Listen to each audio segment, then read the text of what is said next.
Se você trouxe a tua Bíblia, abre comigo na segunda carta de São Paulo aos Coríntios. Segunda carta de São Paulo aos Coríntios, reza comigo: Santo anjo do Senhor, meu zeloso guardador, se a ti me confio, a piedade divina sempre me rege, me guarde, me governe, me ilumine. Amém. Segunda carta de São Paulo aos Coríntios, capítulo 6, versículo 1.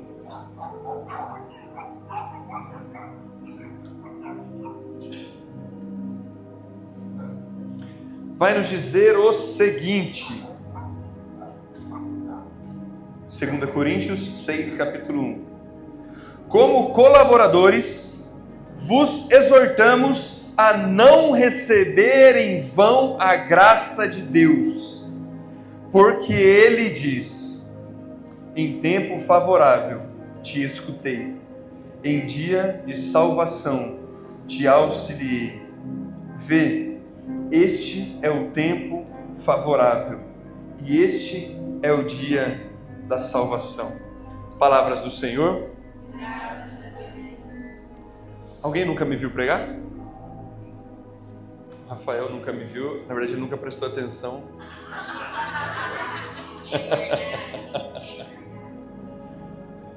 Gente, vamos lá. Eu acho que todo mundo já sabe que eu sou meio louco mesmo, né? Eu falo gritando, olho na cara, e é assim mesmo, assim vai. Essa palavra, ela tomou conta do meu coração, sobretudo porque nós estamos iniciando uma nova série. E esta nova série se chama... Quem prestou atenção? Multiplicação, aleluia! Se nós formos olhar para tudo aquilo que nós vivemos, antes desta série, a série que nós vivemos se chamava Plenitude, e o Senhor nos levou a meditar profundamente sobre a necessidade de nos reconhecermos como sementes plantadas por Ele, e que agora são obrigadas a viver uma vida íntegra em Deus e assumir uma posição que mais ninguém pode assumir. E a série Multiplicação, ela vem trazer ao nosso coração um envio como talvez você nunca tenha recebido na tua vida.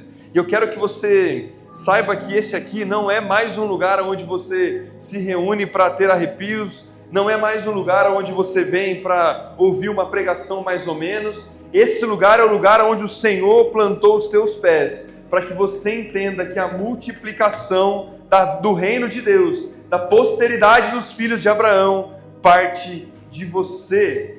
Olha no fundo do olho da pessoa que está do seu lado e fala assim, ó, você arrumou uma confusão com Jesus.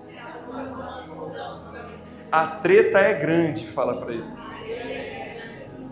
Olha só, enquanto nós rezávamos, o primeiro tema que o Senhor nos deu para esta nova série é: não recebamos a graça de Deus em vão. Ou seja, nós vamos entender e trilhar um caminho aqui essa noite para entendermos que a multiplicação da graça é a mais importante para nós no início desta caminhada. No início do lugar onde nós estamos, nós precisamos olhar para Jesus e reconhecer que Ele quer que nós multipliquemos a graça. E São Paulo vai escrever isso aos Coríntios. Só que você precisa entender o poder dessa palavra quando São Paulo diz isso aos Coríntios. Você precisa entender quem era esse povo, porque muda totalmente a forma de você ouvir a palavra de Deus.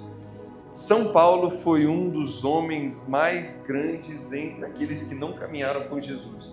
Era intitulado apóstolo, ou seja, o enviado de Cristo, mas ele não era um dos 12 eleitos por Cristo. São Paulo, um homem grande, quem já me viu pregar sabe que eu amo a vida desse cara. Eu faço de tudo para me espelhar e cumprir a palavra que ele mesmo vai nos dizer: sede meus imitadores como eu sou de Cristo, porque nada mais havia no coração de Paulo, a não ser um desejo profundo de se configurar à imagem e semelhança de Cristo. Ele não caminhou com Jesus, mas aqueles que caminharam falavam para ele assim: Paulo, quando o Senhor nos enviava, ele dizia o seguinte: ide a toda a criatura, vá aos 4 cantos do mundo, pregai o evangelho a toda a criatura. E aquela palavra tomou conta do coração de Paulo, e ele ia às nações, ele ia aos 4 cantos do mundo. Na época, o lugar mais longe que se conhecia era Roma. Não existia ainda a descoberta do Brasil, das Américas. Então, São Paulo enfiou na cabeça que ele queria que a palavra de Deus chegasse àquele lugar. E ele faz 4 viagens missionárias. Ele sai do lugar onde ele está por 4 vezes e faz 4 grandes viagens missionárias. Na segunda, ele encontra uma cidadezinha chamada Corinto, que de cidadezinha não tinha nada, ela tinha mais ou menos 500 mil habitantes na época. É mais ou menos o tamanho da cidade de Bauru, um pouco maior do que a cidade de Bauru. Mas isso naquela época significava uma grande confusão, porque ali se reunia muita gente, sobretudo movido pelo comércio, movido por aquilo que existia em torno da ilha, da província de Corinto, ao sul da Grécia. Existe um lugar até hoje, lá nesse lugar onde era Corinto, que o mar pode ser visto de um lugar para o outro. Existem 6 quilômetros de terra entre o mar de um lado e o mar do outro. Aquilo fazia com que todas as pessoas que precisavam contornar o continente para chegar ao outro lado usassem esse pequeno corredor de 6 quilômetros. Mas era de terra. E eles estavam de navio. Colocavam os navios nas costas de escravos por 6 quilômetros de terra, andando com o navio nas costas para cruzar aquele lugar. Aí você já começa a entender que tipo de povo habitava Corinto. Tinham escravos, tinham pessoas que vinham pelo comércio, tinha gente de toda a parte do mundo, conhecida e desconhecida. E naquele lugar existia cada um cultuando o seu Deus. E então Paulo chega nesse lugar. Agora presta atenção, imagina você chegando numa cidade de 500 mil habitantes, onde ninguém conhece quem é Deus, ninguém ouviu falar quem é Jesus, com a missão de anunciar o Evangelho.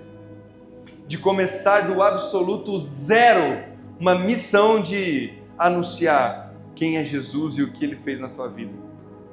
Começa a pensar nisso. Eu imagino que Paulo olha para aquele lugar e ele não sente um pingo de medo, porque ele vai dizer: viver para mim é Cristo e morrer é lucro. Então ele chegava naquele lugar e encontrava um campo preparado para a evangelização, um povo sedento por conhecer alguma coisa que vai os libertar, tirar a angústia do coração, trazer um sentido à vida. E Paulo sabia que o único que podia livrá-los das amarras da morte se chamava Cristo Jesus. Nesse lugar, São Paulo, ele fica durante 1 ano e meio, 18 meses mais ou menos, pregando o Evangelho, anunciando aquele povo descrente, aquele povo de muitos deuses. Ele começa a construir ali uma comunidade, ele começa ali a analisar o comportamento daquele povo, e ele começa a perceber que o maior pecado daquele povo era a divisão. Fala comigo, a divisão. Aquele povo era muito dividido, tudo que Paulo falava, ele começava uma comunidade, de repente a comunidade começava a andar, mas dentro da mesma comunidade começava a ter briga, começava a ter divisão, e Paulo voltava, escrevia de novo e falava de novo para aquele povo: calma gente, tem de bom ânimo, amem uns aos outros, vamos para cima, vamos continuar, porque o propósito é maior do que as brigas, as desavenças, então vamos continuar. E Paulo, em 56, estando na cidade de Éfeso, escreve a sua primeira carta àquele povo. Se nós formos olhar para essa primeira carta que São Paulo escreve aos Coríntios, é só porrada. Povo descrente, eu fui aí, fiz o que fiz e vocês não conseguem reconhecer o Senhor em mim. É só cacetada naquele povo, porque o povo era descrente. E Paulo achou o jeito de falar com eles. Só que depois, continuando a sua caminhada, na segunda carta aos Coríntios, São Paulo escreve novamente, porque ele recebe a notícia de que aquela comunidade está começando a caminhar, e São Paulo começa a reconhecer em si a necessidade de escrever de novo aquele povo, e a segunda carta aos Coríntios não é só a segunda carta, mas é um compilado, um ajuntado de outras 5 cartas que São Paulo escreve àquela comunidade. São Paulo gostava muito daquele povo. Ele queria muito que aquele povo fosse santo. Ele queria muito que aquele povo rompesse com as divisões desse mundo. E a grande motivação de Paulo para encontrar o coração daquele povo e escrever tanto é saber que no coração deles existia uma disposição natural à santidade. Paulo acreditava naquele povo. Olha para a pessoa que está do seu lado e fala assim: acredita em você. Eu acredito em você. Fala para ela. Agora, o ponto alto da visita de Paulo aos Coríntios é quando as mensagens que nós lemos, sobretudo na segunda carta, elas não são mensagens de condenação, elas não são mensagens que vão ferir o coração a ponto de magoar e separar aquele povo ou causar mais divisão. Mas São Paulo condenava veementemente a mentira, o pecado, o erro e a divisão. Mas, sobretudo, ele falava de amor, apresentando sempre uma alternativa àquele povo. É como eu vir aqui para você essa noite e dizer que tudo que você está vivendo lá fora não tem o menor sentido diante de quem é Deus, porque Ele te amou primeiro, Ele foi pregado numa cruz para me salvar e te salvar. Independente do que você está vivendo de desgraça na tua vida, lá na tua casa, eu não quero saber. Mas eu conheço quem é Deus, eu não conheço o teu coração, nem os sofrimentos que estão permeando aí, mas eu conheço o meu Deus, e eu não vou deixar você desistir. Porque se você desistir, eu não vou viver para sempre, cara. Se você desistir, quem vai continuar? Se não você, quem vai continuar essa bagaça? Porque eu já estou ficando velho. Sinto muito. E São Paulo, então, as cartas dele, sobretudo essas cartas que falavam mais profundamente da intimidade no amor, a busca pela santidade do povo era o seu principal objetivo. Deixa eu contar uma história que não sei se você sabe. No capítulo 12 da primeira carta aos Coríntios, ele vai falar sobre a necessidade da diversidade dos dons, sobre como todos os dons são importantes e necessários para a manutenção da igreja, e ele começa a falar que muitos são os dons, mas mesmo é o Cristo, mesmo é o Espírito, e nós temos que ser movimentados por esse Espírito, buscando olhar para o povo e dizer que eles podiam sim ser santos e se aproximar de quem Deus era. E uma mulher leu essa carta um tempão depois, chamada Teresa. Fala comigo, Santa Teresinha. Santa Teresinha do Menino Jesus lia e meditava este capítulo específico, esses versículos que se ocorriam ali no capítulo 12, e quando ela lia aquilo, ela foi tomada de uma paixão por Cristo tão grande. Teresinha, com 14 anos de idade, se enche de coragem e se coloca a caminho de Roma para encontrar o Papa e pedir ao Papa que ela pudesse ir ao convento. O Código de Direito Canônico da época dizia que só meninas a partir de 20 anos de idade podiam ingressar nos conventos. Mas ela tinha 14 anos de idade. Mas Paulo falou aos ouvidos dela. E ela foi tomada, ela acreditou nesse amor. Isso encorajou ela e tornou ela ainda mais santa e corajosa.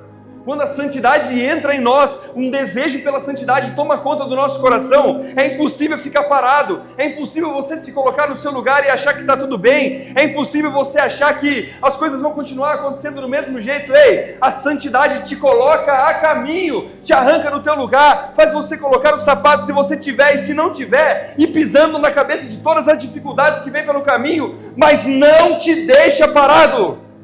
O desejo pela santidade toma conta do teu coração, a ponto de você, com 14 anos de idade, se colocar à frente de um Papa e dizer: eu não aceito mais viver a vida do jeito que eu estou vivendo. Eu quero ir para um convento, porque lá é a minha única alternativa de amar as almas.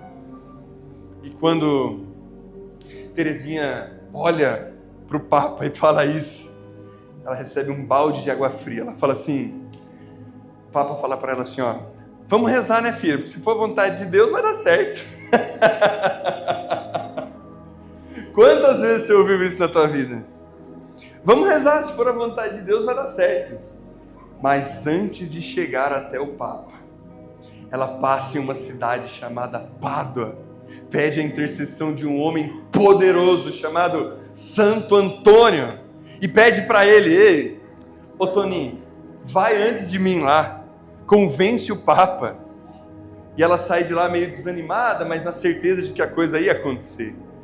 Imediatamente, quando Teresinha sai de Roma, se coloca de volta a caminho da sua cidade, o Papa liga para o bispo local e autoriza a entrada dela no seminário. E muitos santos da igreja vão dizer que, sendo enclausurada, ela salvou muito mais almas do que muitos daqueles que foram missionários de rua. Santa Teresa de Calcutá ia dizer que todas as almas que ela alcançou não chegam nem aos pés das almas alcançadas por Teresinha no convento. Mesmo estando enclausurada, ela não dormia, e o segredo de Teresinha, aquilo que movimentava o coração dessa mulher, era o amor por Cristo Jesus. Antes de dormir, depois de amar Jesus o dia inteiro, cara, ela tinha amado Ele o dia inteiro com todas as suas atitudes. Ela falava: Senhor, eu vou dormir, e vou dormir agora. Só que enquanto eu dormir, que cada batida do meu coração seja um gesto de amor para o Senhor. Que amor é esse que transborda as fronteiras do convento e alcança as pessoas do lado de fora e salva almas? Esse é o poder de uma alma entregue, de uma alma que entende que só é feliz se multiplicar, só é feliz se dar aquilo que de graça recebeu. E São Paulo está gritando aos coríntios: ei, não retenham a graça. Aqui, como enviados do Senhor, eu te digo, não retenham a graça que recebeste de graça de Deus. Não retenham a graça que vocês receberam da graça de Deus. Nós vamos sempre a essa fonte da graça nos alimentar e beber dessa graça. Só que é impossível reter, é impossível conter a graça, porque a graça de Deus, ela é permanente e passa muito longe do nosso merecimento. Muito longe do nosso merecimento. Porque se for por merecimento, eu e você nem estaríamos aqui hoje. O que é que nós merecemos? O que é que nós fizemos para merecer o preço de um Deus pregado na cruz? O que é que eu e você fizemos? Nada. Não é por merecimento, mas por uma necessidade do próprio Deus, de derramar a graça àqueles a quem chamam a atenção de Deus. Sempre que Deus encontra um coração disposto, Ele vem com abundância de graça. Abundância de graça. Não dá para conter. Mas a nossa tendência ao erro, a nossa tendência a achar que as coisas são daqui para fora diferente do que é aqui para dentro, a nossa tendência a achar que quando o padre no final da missa que você frequenta no domingo fala assim, ó, ide em paz e o Senhor vos acompanhe, a sua tendência é achar assim, ó, eu vou em paz, eu vou descansar, vou deitar na minha cama. O padre está falando para você assim, ó, as minhas mãos não podem ir lá no seu trabalho, as minhas mãos não conseguem ir lá na tua escola, as minhas mãos, os meus pés não conseguem pisar onde os teus pés pisam. Então ide você, pregai o evangelho a toda criatura. A mesma palavra que fez Paulo sair do lugar onde ele estava e se colocar a caminho em 4 grandes viagens, encontrar os Coríntios, Filipenses, Éfeso, encontrar todas essas comunidades que nós vimos, 6 escritas no Novo Testamento, de maneira muito clara, gritando pela santidade. Ide, filho. A nossa tendência ao erro faz a gente achar que a coisa é normal, a coisa é tranquila, mas não é assim. Não é assim, porque de graça nós recebemos, e aquele mesmo conjunto de regras morais que Paulo não encontrou lá em Corinto, o que é que fez aquele povo mudar? Presta atenção, presta atenção. A Igreja Católica não é um conjunto de regras morais. Não é um conjunto de pode e não pode para você ser mais bonitinho, andar com a roupa mais bonita, não é. A Igreja Católica só é isso porque junto ao nosso dever moral está o Espírito Santo de Deus, que bota-nos em movimento, porque senão a santidade pela santidade ela não existe longe de quem é o Espírito Santo. A santidade não existe se não houver o Espírito Santo. Existe um monte de gente aí fora pregando que sexo depois do casamento é saudável, em prol da saúde. O que existe de santidade nisso? Não tem o Espírito Santo de Deus, porque o Espírito Santo me coloca em movimento, a ponto de eu olhar para mim, aquilo que está machucando a minha carne, e renunciar, não porque o mundo está falando que é saudável, mas porque eu amo a Cristo com toda a minha vida. Você consegue entender isso, sim ou não? Ei, sem o Espírito Santo vai ser só regra, vai ser só moral, vai ser só isso. E isso está cheio do mundo, cara. Tem um monte de gente boazinha, tem um monte de gente arrecadando comida para levar para morador de rua, tem um monte de gente fazendo isso sem propósito nenhum. E o que é a caridade? A caridade é quando você arranca daquilo que você não tem para dar a quem precisa. É isso. Senhor, eu não tenho, mas eu arranco de dentro da minha alma para dar a quem precisa. Porque o Senhor me alcançou. E viver para mim agora é Cristo. Morrer para mim é lucro. Tudo que eu tenho e sou é teu. Então leva tudo. Leva tudo, consome tudo. Isso é a santidade que Paulo está querendo despertar no coração do povo. Essa é a santidade que Paulo está anunciando àquele povo daquela cidade, onde ele encontrou somente regras morais sendo feridas. O movimento de Paulo em Corinto só começou a acontecer porque, além de dizer o lugar onde aquele povo deveria estar e para onde eles deveriam caminhar, estava atrelado ao movimento do Espírito Santo de Deus. É Ele quem dá vida, é Ele quem coloca em movimento. Ei, agora eu e você somos chamados a sermos multiplicadores disso.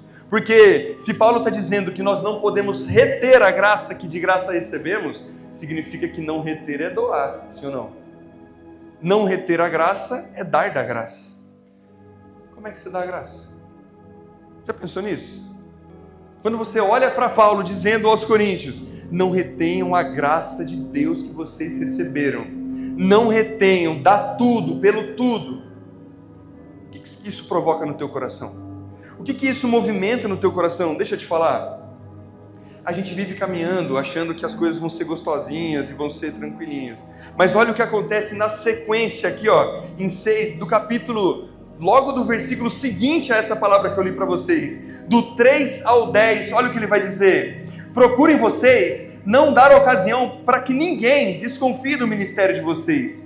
Em tudo nos recomendamos como ministros de Deus, com muita paciência em meio à tribulação, penúrias e angústias, açoites, prisões, motins, fadigas, vigílias e jejuns, com integridade, conhecimento, paciência, bondade, com o Espírito Santo, o amor não fingido, mensagem autêntica, força de Deus, usando armas da justiça, à direita e à esquerda, na honra e na desonra, na boa e na má fama, como impostores que dizem a verdade, como desconhecidos que são bem conhecidos, como punidos que não são executados, como tristes, mas sempre alegres, como pobres enquanto enriquecem muito, e como necessitados que possam ver tudo, possam ter tudo. São Paulo está dizendo que todas as vezes que nós aceitamos caminhar com Cristo, nós podemos perder tudo, mas as pessoas olham e falam assim,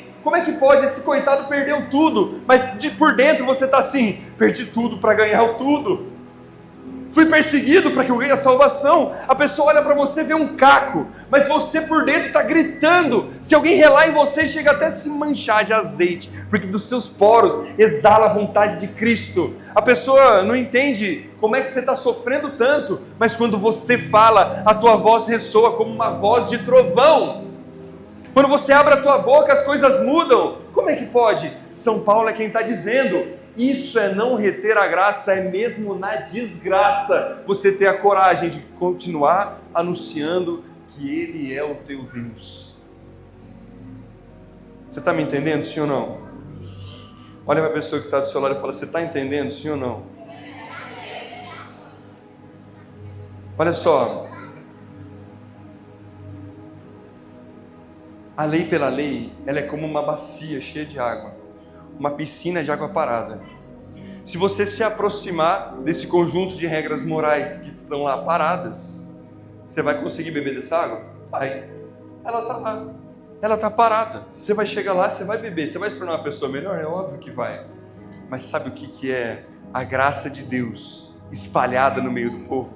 É você encontrar com esse conjunto de regras que são morais. Ter a coragem de pular dentro dela e dizer que o Espírito habita em você. E fazer uma bagunça tão grande que ninguém que está do lado consegue ficar sem se molhar. É você colocar o movimento na graça. A graça de Deus, ela acontece, ela vem, ela todo o tempo está permeando a nossa vida, ela está lá e você está cheio da graça de Deus, está confessado, está bonitinho, você está caminhando certinho com Deus, mas se você for uma piscina de água parada, as pessoas não vão se molhar. Se você for uma piscina de água parada, no máximo que você vai conseguir ter é dengue, filho. É isso. Mas o que o Espírito te chama a fazer é receber da graça e fazer uma bagunça nessa água. É espatifar essa água, porque as pessoas vão do teu lado beber também da graça que às vezes ela não receba. Presta atenção, você não pode produzir graça de Deus. Não tem como ninguém nesse mundo falar assim, ó, eu vou produzir a graça, e essa noite aqui, toda a graça que eu produzi, eu vou distribuir para cada um de vocês. Isso tem nome, chama seita. Existe um monte aí fora, um montão fazendo isso. A graça de Deus veio a mim e logo eu te dou. Ninguém pode produzir graça, a graça vem do céu e é imerecida. E se ninguém pode produzir a graça, os nossos olhos têm que estar atentos para não ser confundido pelos falsos profetas desse mundo. E é facinho você reconhecer. São Paulo é quem vai dizer. Aquele povo caminhava no meio da idolatria, louco para encontrar alguém que afirmasse as suas mentiras ou fizesse um carinho no seu ego. Talvez você está procurando um padre que vai passar pano no teu pecado quando você confessar. Está entendendo? Mas São Paulo é quem vai dizer no capítulo 11, versículo 13: tais homens são falsos apóstolos, obreiros enganosos, fingindo-se apóstolos de Cristo. Isto não é de admirar, pois o próprio Satanás se disfarça de anjo. Olha o que Paulo está dizendo. Logo, ninguém pode produzir a graça. Logo, se você está buscando a graça em alguém ou em algo, em nome de Jesus, arranca isso do teu coração. Hoje, se você está vindo no Shures achando que o Shures é a fonte da graça, acabou para você hoje, nem sobe essa escada semana que vem.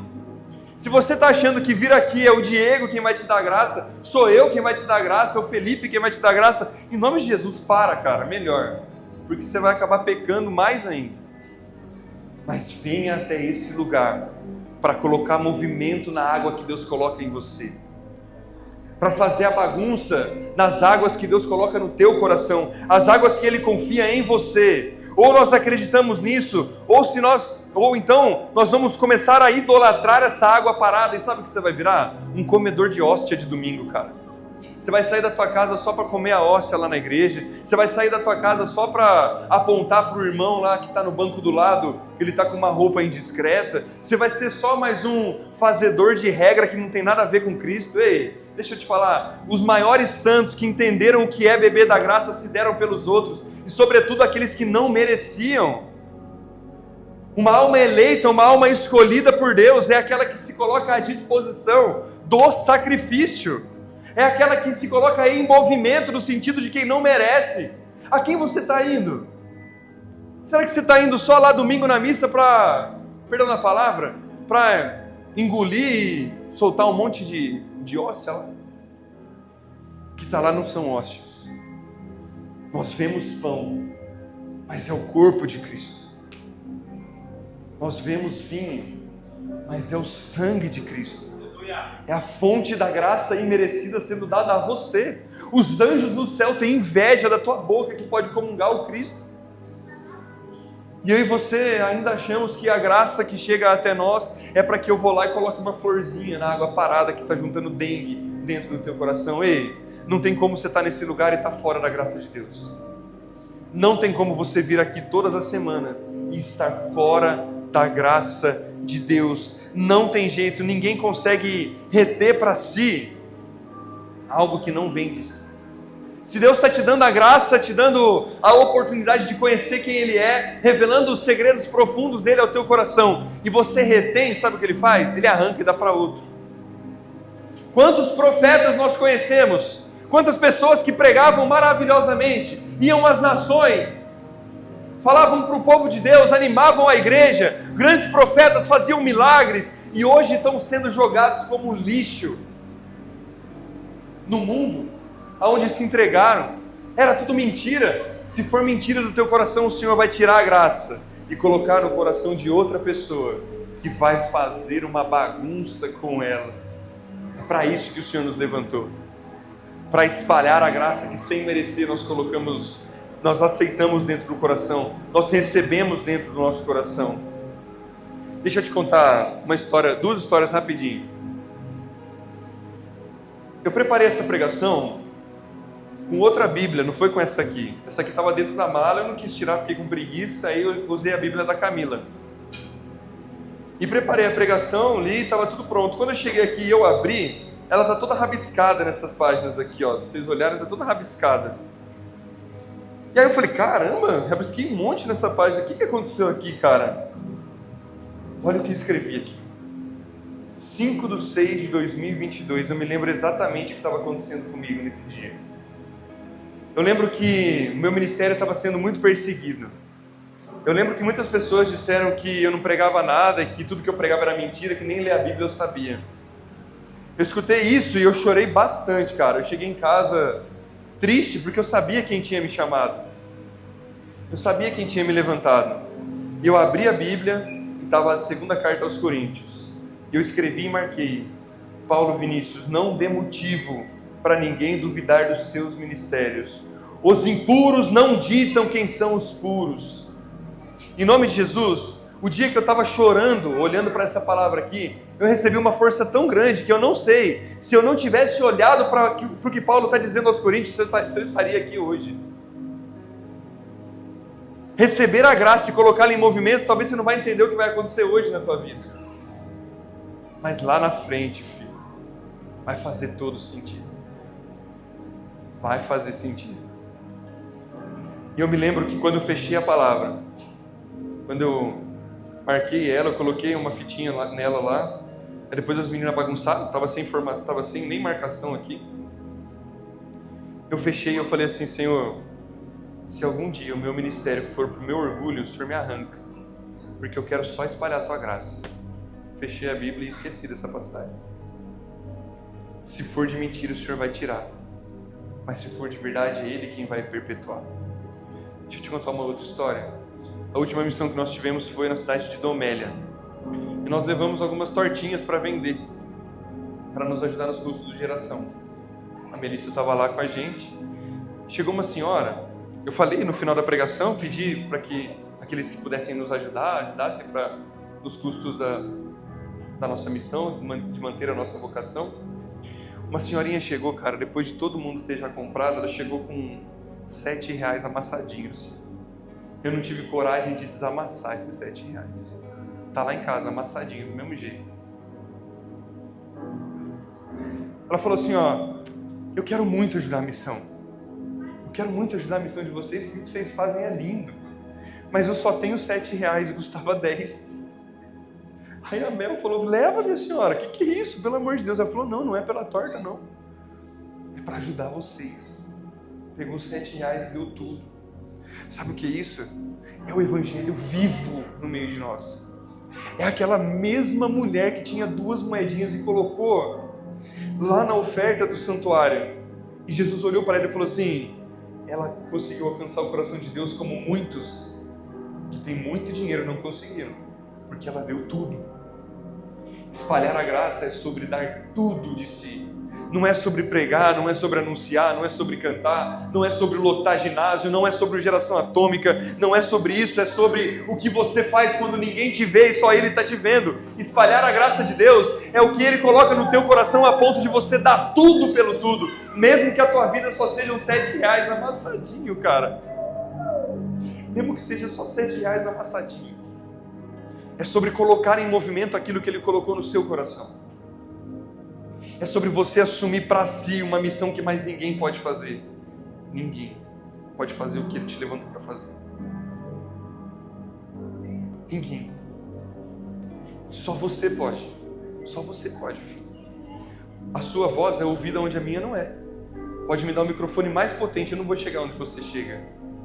Mas assim como Paulo levantou Terezinha, me levantou uma porção de pessoas, hoje eu quero te levantar. Eu quero dar a você aquilo que eu recebi de graça, tá entendendo?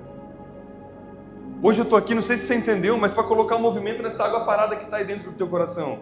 Para fazer você voltar a acreditar que é possível sim, salvar almas, fazer você acreditar sim que você é o eleito, a eleita lá no lugar onde o Senhor te colocou.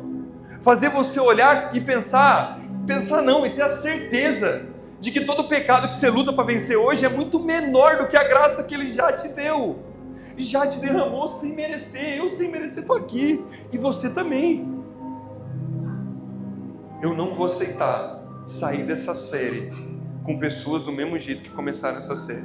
Você está entendendo? Olha para a pessoa que está do seu lado e fala assim, ó, eu vou bater em você. Se você não assumir o teu lugar